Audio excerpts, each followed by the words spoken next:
Everyone welcome back to our another vlog. So आज हमें जाना है एक शादी में जिसके लिए हम घर से निकल चुके हैं। और यहाँ पर आप देख सकते हैं कि पीकू मतलब पूरे रास्ते इसको बड़ा अच्छा लगता है, पीछे सीट पे बैठ जाती है, खूब डांस करते हुए एंजॉय करते हुए जाती है। यहाँ पे भूख लगी है, मेरे लिए लाए थे कड़ी चावल एंड मैं यहाँ पर खा रही थी आराम से अपने कड़ी चावल एंजॉय कर रही थी। मुझे बोलते घर से कुछ खा के नहीं आई, आते ही भूख लग गई। फिर हम लोग निकल पड़े, पहुंच गए थे लोकेशन पे। यहाँ पर आप देख सकते हैं कितने ज़्यादा गन्ने ही गन्ने थे।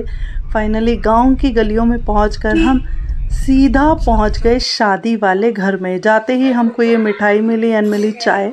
चाय के बाद मैं गई ब्राइड के पास। ये देखिए मेहंदी लगवा रही थी, यहाँ पर इनको मेहंदी लग रही थी। एक हाथ कंप्लीट हो चुका था, दूसरा बचा था। ये था हल्दी और मेहंदी का डेकोर, आप देख सकते हैं बहुत सुंदर था। फिर यहाँ पर मेहंदी के लिए सब लोग रेडी हो गए थे, मैं कैप्चर नहीं कर पाई थी। ये हमारी दुल्हन थी, उनके पापा थे एंड एक ऐसा मोमेंट होता है, मतलब फीलिंग्स ही एक अलग होती हैं। मतलब इतना खुशी भी होती है और खुशी से ज़्यादा दुख भी होता है कि जिस घर में हम अब तक रहे हैं वही घर अब हमें छोड़ के जाना पड़ रहा है। फिर यहाँ पर कुछ डांस परफॉर्मेंस हुआ था तो हमने सोचा चलो हम भी थोड़ा डांस परफॉर्मेंस कर लेते हैं एंड हम भी आ गए थे डांस परफॉर्मेंस करने के लिए। ज़्यादा कुछ तो नहीं किया बट थोड़ा सा डांस किया था। फिर यहाँ पर सबके साथ मिलके खूब मस्ती की। मैं पहली बार इन सब लोगों से मिली थी बट सब लोग बहुत अच्छे थे।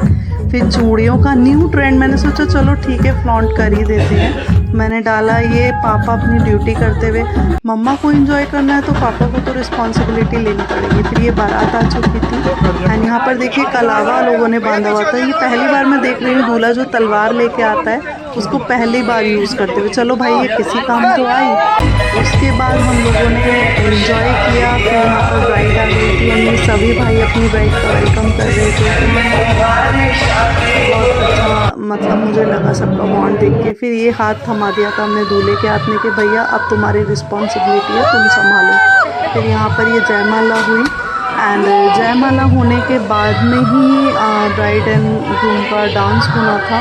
बट ये जो दूल्हे राजा थे वो थोड़ा शर्मा रहे थे तो वो ज़्यादा डांस नहीं कर पाए। बट ब्राइड तो अपनी बिंदास है भाई, वो तो डांस करेंगी। उसने डांस किया, फिर हमने थोड़ा सा यहाँ पर वीडियोस बनाए स्लो मो एंड फिर हम लोग पहुँच गए डीजे पे कि चलो भाई बहुत हो गया, अब अपन को अपना डांस करना है। और हम डांस कर रहे हैं तो ये मैडम कैसे पीछे रह सकती हैं। ये भी दोनों आ गई ठुमके लगाने के लिए एंड सच में इन दोनों का डांस इतना क्यूट था ना यार, मैं क्या बताऊँ। फिर हम लोगों ने खाना खाया, यहाँ पर सभी लोग खाना खा रहे थे। खाना खाने के बाद सब फेरों पे पहुँचे बट वहाँ जाकर मुझे नींद आ चुकी थी तो मैं कुछ भी रिकॉर्ड नहीं कर पाई। सुबह हुई, सुबह इनको विदा किया एंड ये एक ऐसा मोमेंट होता है, बहुत दुख होता है यार किसी को मतलब ऐसे देखना। सच में तो आंसू ही नहीं रुक रहे थे बट क्या करें, यही रीत है, लड़कियां हैं तो उनको अपने घर जाना ही पड़ता है। फिर हम लोग निकल लिए थे अपने घर की तरफ वापस। यार ये क्या बात होती है, मैंने क्या देखा तो मतलब एक ट्रक था जो बिल्कुल उल्टा पड़ा हुआ था और जब हम जा रहे थे ना तब भी मैं रास्ते में देख रही थी तो मैं इनसे बोलती यार ये कितना ओवरलोड करके चलते हैं, कहीं गिर भी जाते होंगे। और ये मुझे अभी देखने को मिल गया, भाई इतना ओवरलोड मत किया करो। फिर हमें भूख लगी थी तो हम रुके यहाँ पर चोटी वाला रेस्टोरेंट। यहाँ पे हमने खाया एक पराठा और लस्सी भी पी थी हमने। लस्सी बहुत यम्मी थी। लस्सी पीने के बाद भाई मुझे तो आ गई थी नींद, मैं सोई। मिलते